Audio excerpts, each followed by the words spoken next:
गावाकडे गेलो आणि गावचे पारंपरिक पदार्थ खाल्ले नाही तर गावाकडे जायची मज्जाच अधुरी. इथे सकाळीच आईंनी केळीचं पान घेऊन आलेलं आणि मस्त अशी गावठी काकडी होती. मग काय बनवावं म्हणून काकडीच्या भाकरी बनवायचं ठरलं.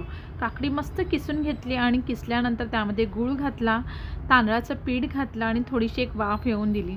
वाफ आल्यानंतर परातीमध्ये सगळं पीठ थंड व्हायला ठेवलं, मस्त मळून घेतलं आणि केळीच्या पानाला तेल लावून मस्त अशा भाकरी थापून घेतल्या आणि काकडीच्या भाकरी थापून मस्तपैकी वाफवायला ठेवल्या. जास्त ऑइल नाही पण एकदम हेल्दी आणि मस्त अशा काकडीच्या भाकरी वाफवून घेतल्या आणि मस्त अशा आपल्या काकडीच्या भाकरी शिजल्यात की नाही हे सुरीनी चेक केलं आणि थंड झाल्यावर केळीचं पान काढून घेतलं आणि मस्त अशा यम्मी टेस्टी अशा काकडीच्या भाकरी तयार झालेल्या आहेत. कोणाकोणाला गावाला गेल्यावर असे गावाकडचे पारंपरिक पदार्थ खायला आवडतात हे सुद्धा मला कमेंट बॉक्समध्ये नक्की कळवा.